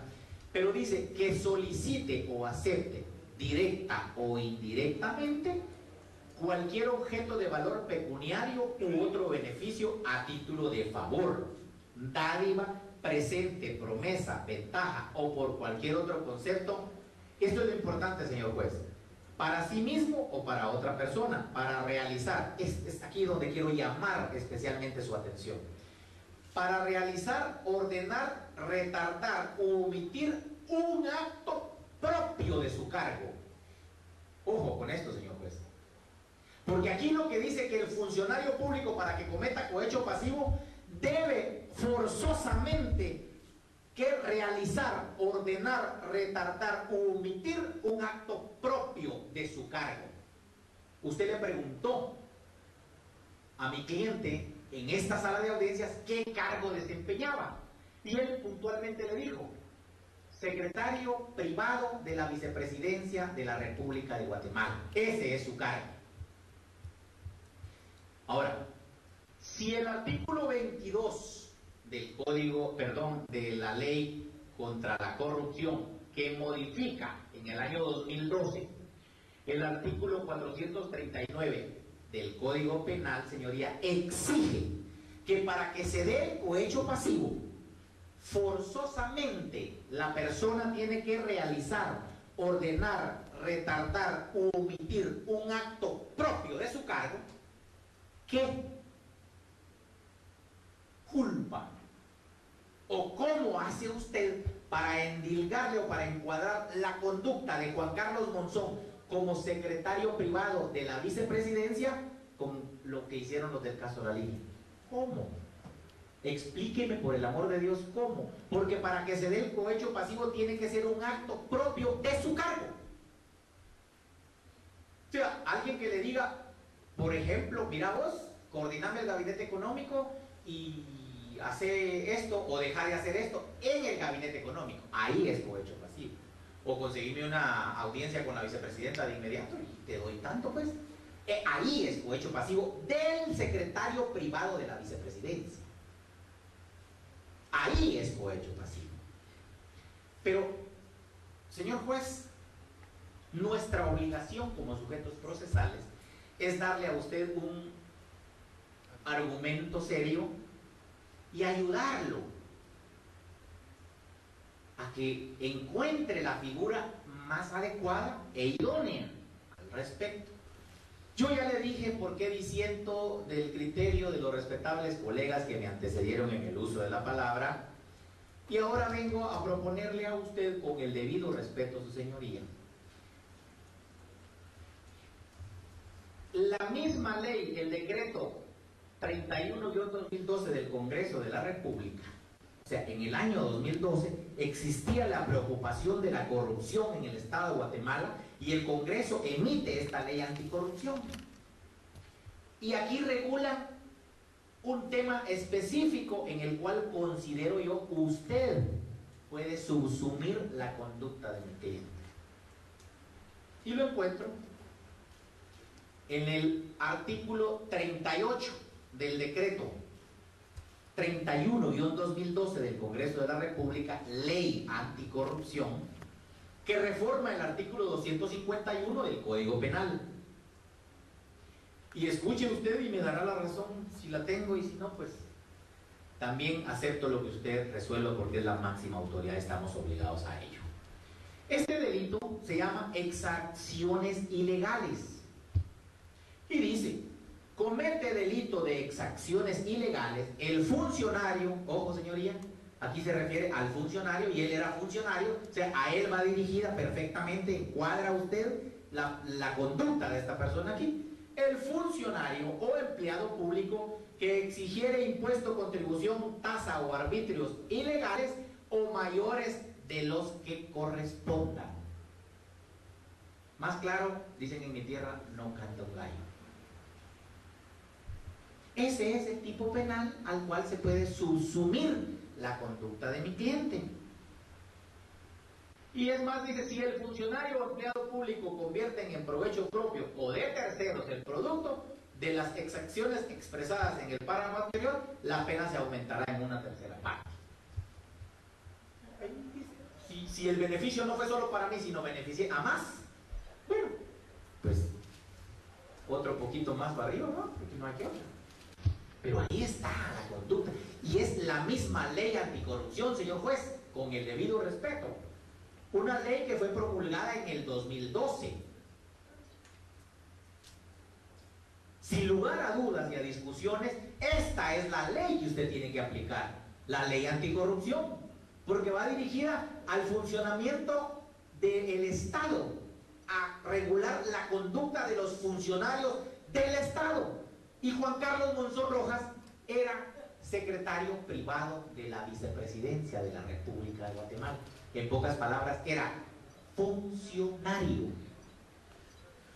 Por lo que, con el debido respeto, su señoría, yo no vengo a pedirle a usted, porque mi cliente tampoco vino a bañarse en pureza, para nada. Él dijo y pidió las disculpas del caso, y él acepta que cometió un error, acepta que cometió una equivocación, y al propio pueblo de Guatemala y a su propia familia les pidió las disculpas de forma valiente y honesta.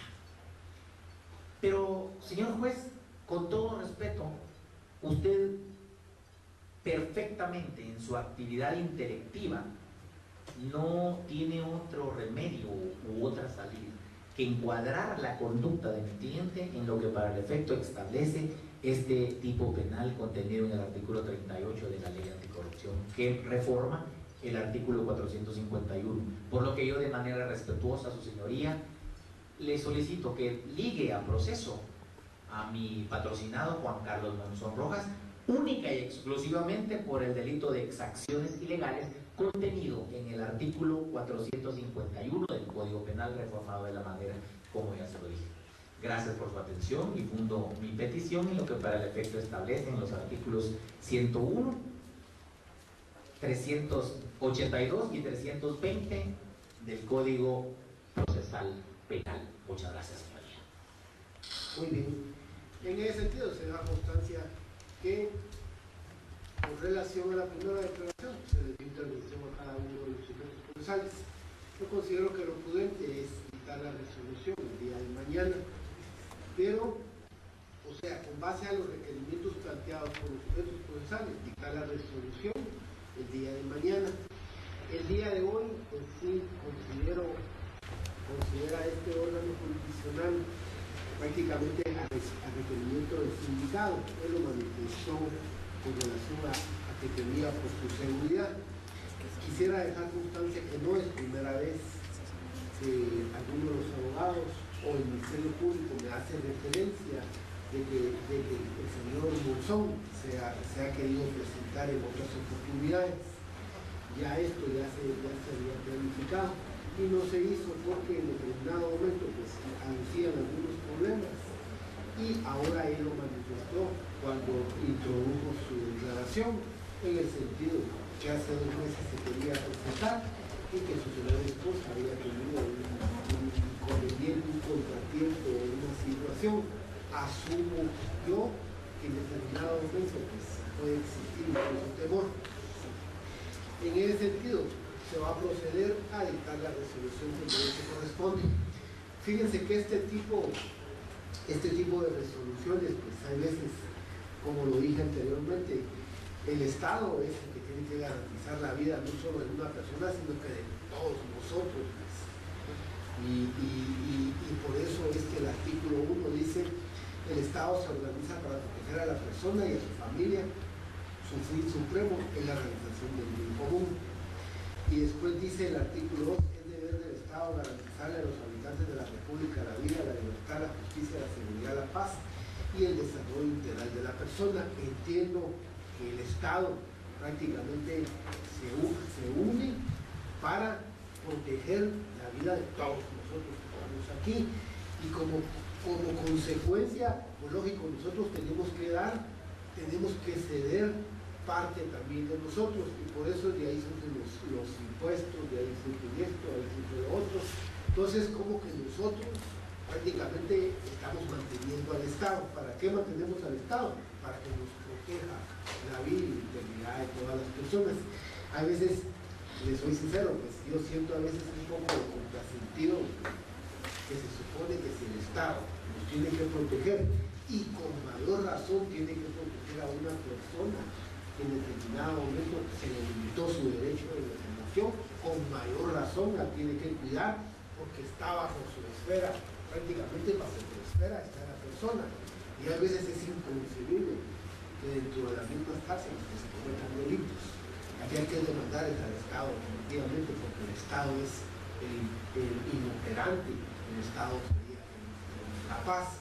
Y por eso es que a veces decretar medidas de seguridad a favor de una persona que está siendo protegida por un costado, como lo digo,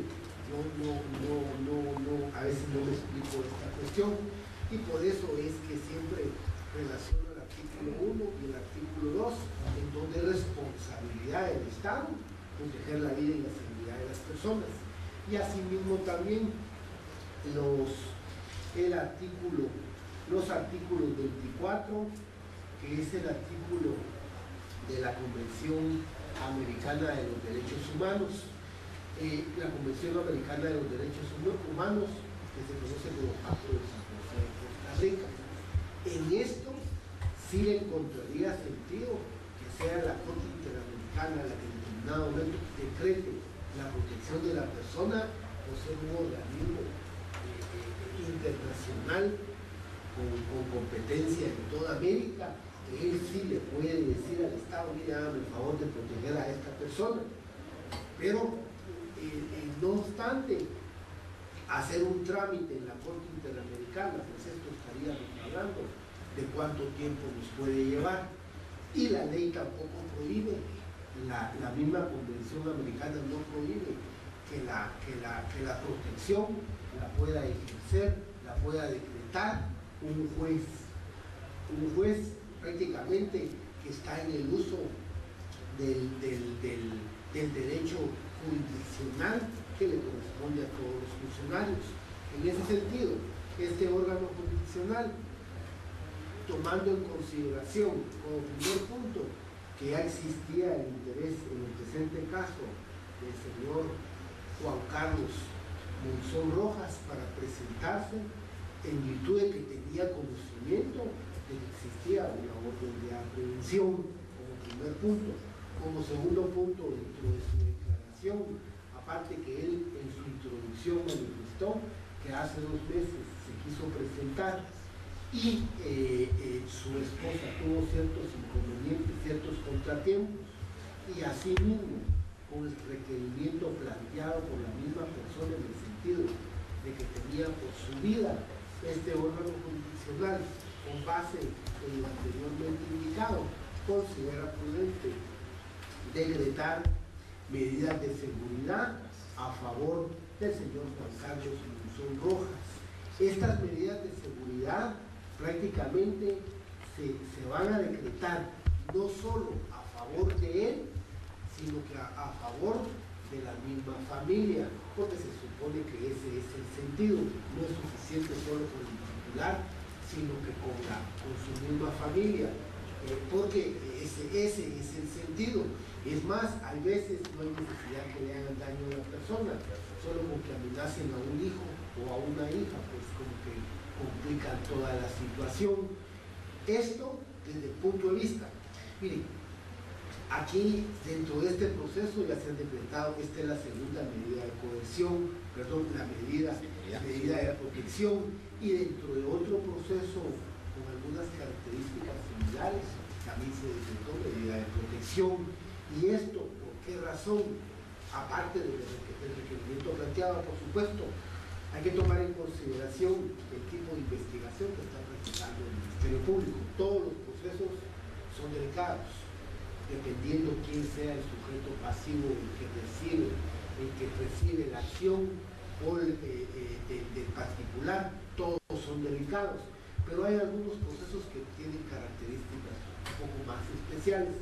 En el presente caso, pues estamos hablando que en el proceso están involucrados, o sea, no es que estén involucrados, ya se dictó el auto de procesamiento en contra de la persona que estaba fungiendo como presidente de la República de Guatemala, y la vicepresidenta, que cuando supuestamente se cometieron los hechos investigados por el Ministerio Público, ella estaba en el cargo también de vicepresidenta, en contra de los titulares incluso de la Superintendencia de Administración Tributaria, a excepción de Muñoz, que él ya había cesado en su cargo. Omar, el señor Omar, que sí estaba en el cargo de superintendente de Administración Tributaria, incluyendo en el caso de Claudia, que ella, si bien ya había cesado en el cargo como intendente de aduanas, los hechos investigados es cuando ella estaba fungiendo como intendente. Y ahora también se está señalando, los está involucrando y está requiriendo el representante del Ministerio Público el auto de procesamiento en contra del señor Juan Carlos Monzón Rojas, en este caso, con base a los requerimientos, por los indicios racionales. Entonces, esto, y aparte de eso, hay un montón de personas de la Superintendencia de Administración Tributaria y hay un montón de personas relacionadas con el Ministerio Público de formar parte de esta estructura criminal, y esto sin perjuicio de que aparte de las personas que ya están detenidas, hay un buen grupo de 15, 16 personas que todavía tienen pendiente orden de aprehensión. O sea, pues el día de mañana yo voy así como ustedes tuvieron su tiempo para hacer su análisis, que yo también voy a hacer mi análisis para establecer qué es lo prudente, pero esto lo manifiesto. ¿Por qué razón? Porque este órgano jurisdiccional sí comparte el criterio en el sentido de que hay que decretar medidas de seguridad a favor del señor Juan Carlos Monzón Rojas, en el sentido de obligar al Estado de Guatemala a garantizar la vida de la persona, la vida de él y la vida prácticamente de su núcleo familiar, que es prácticamente lo más inmediato que hay que hacer. En ese sentido, y tomando en consideración lo anteriormente indicado, pues lógico, se van a mandar los oficios correspondientes, especialmente a la Policía Nacional Civil, para que proteja la vida de la persona y la vida de su familia. Posteriormente les voy a solicitar la dirección de la residencia para oficiar a la policía y que constantemente esté monitoreando o esté dando vueltas o vaya cada cierto tiempo con la familia para ver qué está pasando. Al menos uno lo que busca es garantizar y cumplir con su función que corresponde, que ese es el sentido. Esto por un lado. Por otro lado, tenemos que tomar en consideración este órgano jurisdiccional, que en el presente caso ya existía una orden de aprehensión en el caso del señor Juan Carlos Monzón Rojas. La orden de aprehensión no se ejecutó, la persona compareció por él mismo a presentarse, a arreglar, a dilucidar su situación o a ejercer los derechos que le corresponden. La orden de aprehensión no se está ejecutando. ¿Por qué razón no se está ejecutando? Porque si él compareció, pues es porque tenía interés. Pero lógico, si se está decretando las medidas de protección, es porque en determinado momento, a partir de este momento, se está obligando al mismo Estado a que proteja la vida de esta persona. Entonces, como consecuencia, y para darle cumplimiento a esta garantía que se le está exigiendo al Estado, este órgano jurisdiccional considera prudente decretar únicamente la prisión provisional para el señor Juan Carlos Monzón, para cumplir con las medidas de seguridad que se están decretando, sin que se vaya a pensar que es prisión preventiva. No se está dictando ninguna resolución de prisión preventiva, únicamente es como que el Estado prácticamente asume su responsabilidad y protege a partir de este momento la vida y la integridad de la persona. Esto, por supuesto, como consecuencia, entonces se tiene que oficiar a la policía para que proceda a trasladarlo a un lugar. En el caso de las carceletas, pues ya todos conocemos el problema que se ha dado con las carceletas, y en ese sentido, pues este órgano jurisdiccional considera prudente mandarlo a lo que se conoce como Pavoncito. Ahí en Pavoncito hay espacios donde puede estar o en privado o en compañía de otra persona. Se van a hacer, por supuesto, se van a hacer los oficios correspondientes para que en todo caso, dentro de esa prisión, se le proceda a garantizar la la vida de la persona para que esté con protección dentro de la misma cárcel.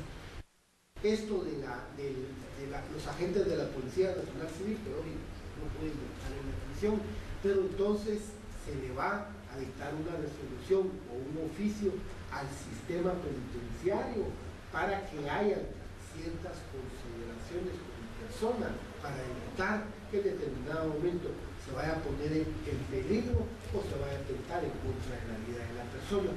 Serían las dos instituciones, a la Policía Nacional Civil y al sistema penitenciario, y únicamente a la Policía Nacional Civil con relación a su familia, para garantizar en el presente caso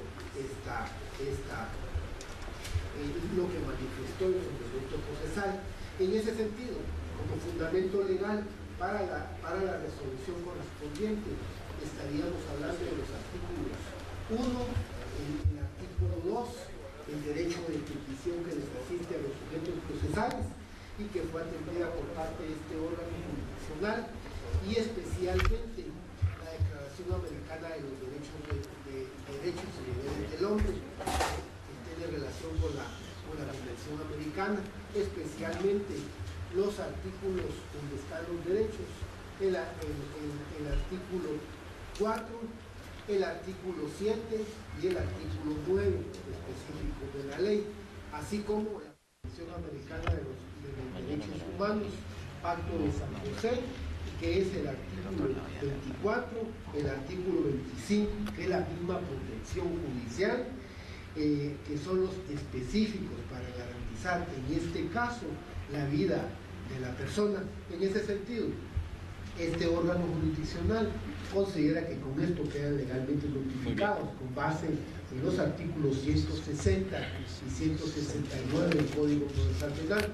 Les voy a solicitar a los abogados posteriormente las direcciones para hacer los oficios a los lugares que haya que oficiar, para que al menos se trate de garantizar la vida de las personas, y se van a hacer los oficios al sistema penitenciario para la protección de él, y a partir del día de hoy pues queda a disposición del órgano jurisdiccional. Y el día de mañana seguimos la audiencia a las 9 de la mañana. Ya entraríamos únicamente con dictar la resolución, y con esto prácticamente estaríamos cumpliendo con los requerimientos planteados por los sujetos procesales. En ese sentido, no habiendo nada más que hacer constar, se finaliza la presente audiencia, cuando son las 15 horas con 55 minutos del día y el lugar indicado anteriormente, dejando constancia que queda legalmente notificado con base en el artículo 160 y 169 del Código Procesal Penal, y los espero el día de mañana. Gracias, señoría.